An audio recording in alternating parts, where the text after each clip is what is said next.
Recently, I've had a lot of thoughts on my mind about the wildlife photography culture that we live in. More specifically, how people tend to follow groupthink patterns that are, in general, uncontested. Some of these topics may be pretty unimportant, and some may have a powerful effect that we need to reconsider. But ultimately, there's a problem that lies in this mentality as a whole that I think needs to be addressed in our community specifically. And so that's why I'm creating this video. My hope in bringing these things to light is not just to improve our culture as a whole, but it's also to improve us each as individual photographers in our own respects. Throughout this video, I'll be addressing wildlife photography creators in ways that this group of people has room to improve, and audience members in ways that this group of people has room to improve. So this video is just as much a video for my fellow wildlife photography creator, colleague, and friend as it is for most of you in the audience. And I'll even be calling myself out in a few ways for things that I'm guilty of currently or in the past. So firstly, let's talk about something I'm particularly passionate about. I think that we can do a better job of cultivating a culture of more objective reviews with the camera gear that we use, where we see the value of someone talking about the advantages and the disadvantages. Back in 2020, I started doing camera gear reviews here on YouTube for wildlife photographers. My first video was basically kind of like I like everything about this camera, now let me show you why you should buy it. Who knows completely why I follow this format? I don't even know myself, but I can confidently say that at the very, very least, it was largely due to that this was what had been modeled to me by other wildlife photographers. And so I decided to do the same. Now, the more experienced me 2 years later into my creator journey realized that people put a lot of weight on what I shared in these reviews, much more than I had expected. And so I needed to prioritize what was best for the consumer above all else, as that's what I would want if I was the viewer. My own pride in my camera gear had to come below it, my own lack of knowledge had to be accounted for, and saying only the highlights in order to push people towards using my affiliate links had to come to an end. Now, let me be clear, my intention was never to deceive or misrepresent a product to my viewers. I was just saying what I liked about it because that's what every other creator online was doing. But when I labeled something as a camera review, I had to be honest with my own capabilities and the capabilities of the gear that I used and transparently represent all possible reasons why this piece of gear may not meet expectations, so that the consumer can make informed decisions. So to my fellow wildlife photography creators, I say this: we need to hold ourselves accountable for more legitimate testing of the gear that we review.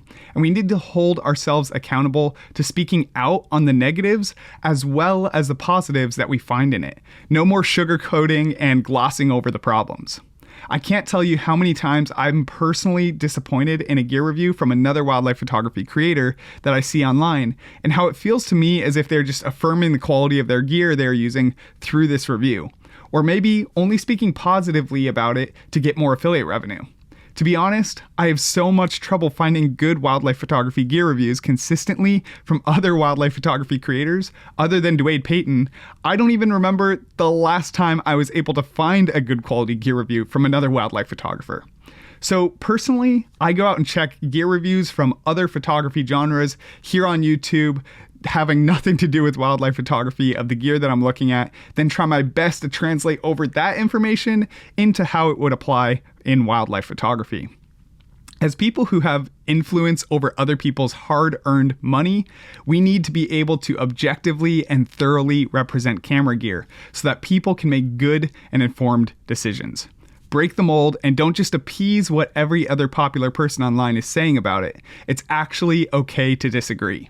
And one more thing, wildlife photography reviewers specifically need to do the technical testing that is so often lacking in our niche. I think that oftentimes these creators might think because this is an outdoor hobby, you don't have to do the technical tests, but from my experience of reviewing over 15 pieces of equipment now, I'll tell you this: you cannot get a fair and accurate comparison of something such as lens sharpness when out in the field. There are just too many variables at play when it comes to wildlife photography. Now, mentioning my gear reviews once more, something that has been kind of mind-boggling as someone who creates these reviews is that the more objective and critical I've become of camera gear over the years, not only has my affiliate revenue gone down drastically, which would be expected, but I've also received multiple times the amount of angry comments from people since. To me, this indicates a serious problem that we have as wildlife photographers. Having confirmation bias with our own gear or brand for fear of thinking that it may be holding us back from getting a good or the perfect photograph. This is a problem in two ways that I'll address to the average wildlife photographer out there listening. Firstly, pretty much everyone I've ever asked why they own the gear they do, they respond with one of two things. Well, either my friend Johnny had this set up and he said it was good, or camera gear reviewer Chrissy said that this was the best camera ever online.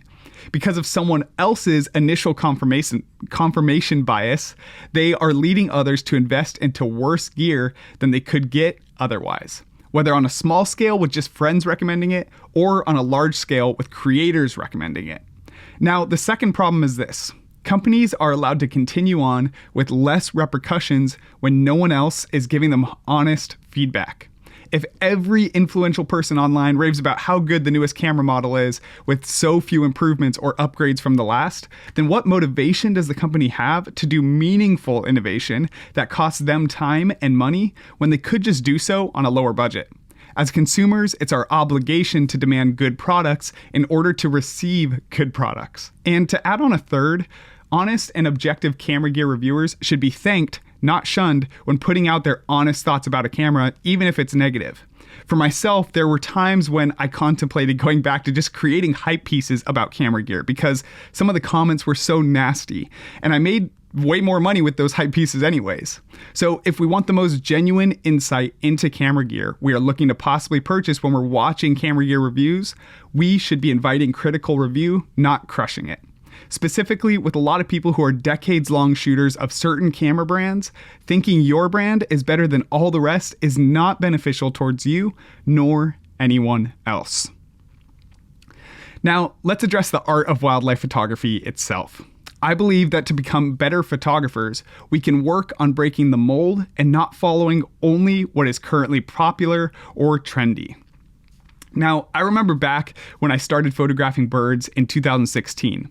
Every photo online was a close-up and cropped in as much as possible without any distractions in the frame. Nowadays, it seems as if the cool thing to say on Instagram, though, is, I know this photo won't be popular because it's small in frame, but here it is anyways. Look at how awesome it is. Just to give context, while I'm talking about a lot of us probably, I'm specifically talking about my own posts that I've done this in, so I'm guilty too. Small in frame is no longer a rare sight in wildlife photography. In fact, I'd argue to say that it's pretty common. And what scares me about this is not that it looks bad, because it actually looks really good, or shouldn't be done, but rather, it's that we talk about it as if it's some new revelation, when really we've just followed in the footsteps of the thousands of photographers before us. As wildlife photographers, we tend to emulate what we like, and the tough part is that we should still strive to be creative while doing so. In today's culture, I feel like I see a lot of the same thing and maybe even the same subjects time and time again. So to the everyday wildlife photographer, I have a word of encouragement for you. Find some way to twist the art you're inspired by and to make it your own with some new elements added in. Now, let me give you a reason to why groupthink might be so common in the way that we, as photographers, create our art. Recently, I got to travel to Norway to get shots of Atlantic puffin. And while the experience was absolutely incredible, and I am super excited to release that video on my main channel in about a month from now, I photographed the spectacle for 3 nights in a row, where all the puffins would flood into the island. And I couldn't help but notice a pattern with all the other wildlife photographers there. Each evening, the puffins would fly in roughly 100 minutes before sunset, and as soon as they came in, all the photographers would go crazy, snapping photos left and right. But after about 1 hour, most photographers would get bored or maybe even just cold and leave and go home just as the best light of the whole day was approaching. Personally, I was mind blown by this, and I couldn't believe that people would leave just when the best lighting of the day was coming out. And literally one night, I kid you not, it went down from about 25 photographers or so in the area down to literally 0 by the time that the sunset came. I was the only one there. As I experienced this sunset a few times, I noticed that people would always be flooding the area. Then, when one person started to leave, so would another and another, until they eventually just all stampeded off down the mountain in a big group. Nearly all of my best shots came from Norway in these 30 minutes before sunset, when almost everyone had left. And that's why it's important not to follow the crowd. As cool as I think Yellowstone is, I think that's my biggest beef with the wildlife photography community in that area, is that it's so filled with groupthink as well. When I was there, I was working to get eye level down with the mammals that we were photographing around there, and out of sometimes up to nearly 100 photographers in the same area, not a single one besides me and Evan would be trying to get low to the ground. They all just sat there with their tripods fully extended and raised and shooting straight down into the ground. On a happier note, something that I love about the live wildlife photography competition that I host each year is that it celebrates diversity in our wildlife photography art.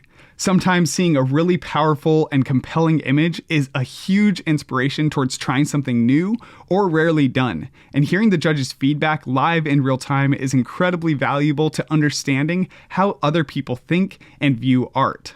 I'm super excited for this year's competition, and we are coming back with the rebranded 2024 Wildlife Photography Competition. So if you're interested in submitting to that when the time comes, just make sure you have notifications turned on either for this channel or, even better yet, subscribe to my Wilder Leaflet in the description below to make sure you're first to know about when the competition is opening up. All right, let me briefly address wildlife photography creators again. We need to stop copying other creators so much and come up with our own styles and ideas for the content that we're creating. Now, I admit, in my early days, I did a lot of copying ideas for wildlife photographers. So take what I'm saying not as fully condemning, rather as a word of advice that this needs to change, and I wish I would have told myself this in the past. Let me give a few examples. How many high noise videos have you watched by now that repeat the exact same information time and time again? Or how many sharper photos videos have you seen by now that were just the same as the last one that you watched? Now, don't get me wrong, some creators have genuinely added solid new pieces of the puzzle to these conversations, but many have just copy and pasted off a list from another wildlife photography creator and restated it in their own video because they saw it performed well. To give you examples of others who have copied me, when I was in my early days, I used to label everything with a prefix, wildlife photography adventure. After a while, it got kind of old, but it also caught on. And eventually, I started to notice multiple other creators using the exact same title as me word for word in their videos. Another more recent example was when I had that video, Once in a Lifetime Experience in Yellowstone, go semi-viral. And within the next 2 weeks, I swear I saw a plethora of videos using the exact same title style, Once in a Lifetime Experience in blank, fill in the gap, started to come out.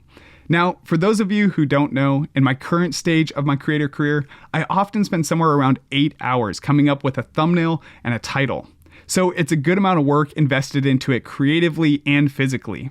So for me, it's frustrating putting in all the work and having no connection to these creators or no acknowledgement from them that it was inspired by my creative work and them simply reaping the benefits and saturating the space. As someone who now has a career in being a creator, the hard work I put into my ideas now is the lifeline for me and my family. And beyond this, viewers such as myself get tired over time with the same content being repassed and shared around again and again. So to wrap it up, if there are any wildlife photography creators that I've made feel this way in the past, I am deeply sorry, and I hope that you can forgive me. To other creators, I ask that you consider the words that I have shared here. Now, for the last conversation of the day, and probably the most volatile, field ethics.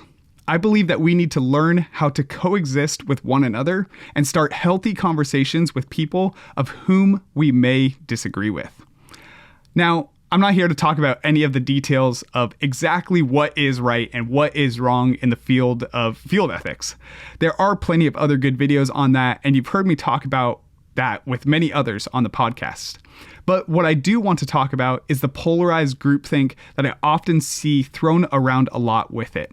Now, to be fair, I think that many wildlife photographers are pretty kind and level-headed people who prioritize treating others with respect. But unfortunately, the loudest voices are usually the ones on the extremes. And what I can't help but notice is that these voices tend to dominate the conversation. On one side, you have people who believe that the world is theirs to use however they would like and say screw it to everyone who disagrees with them.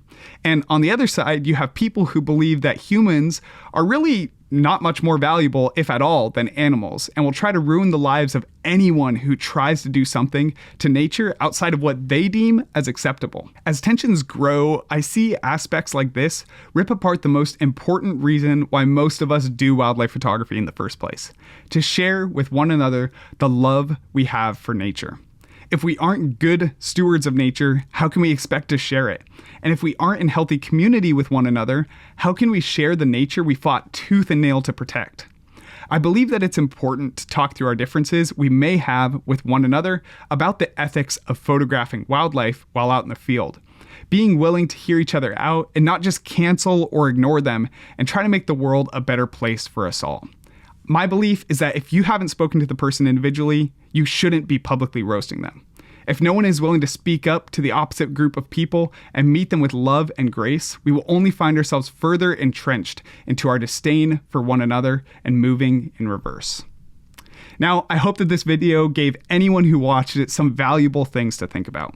Ultimately, I made this video because I've been sitting on a few of these topics for quite some time, and I felt as if someone needed to speak up just on the general mentality of our wildlife photography culture. As many of you who follow me know, possibly my biggest goal as a creator is to create spaces in which wildlife photographers can come together and feel encouraged and grow with one another. So creating a video like this is essential for me, as I care about seeing the wildlife photography community blossom online. What I say here is meant to be conversational, so I hope you can share this video or use it to create new conversations with fellow wildlife photographers. Thank you so much for listening, and I'll see you soon in another video.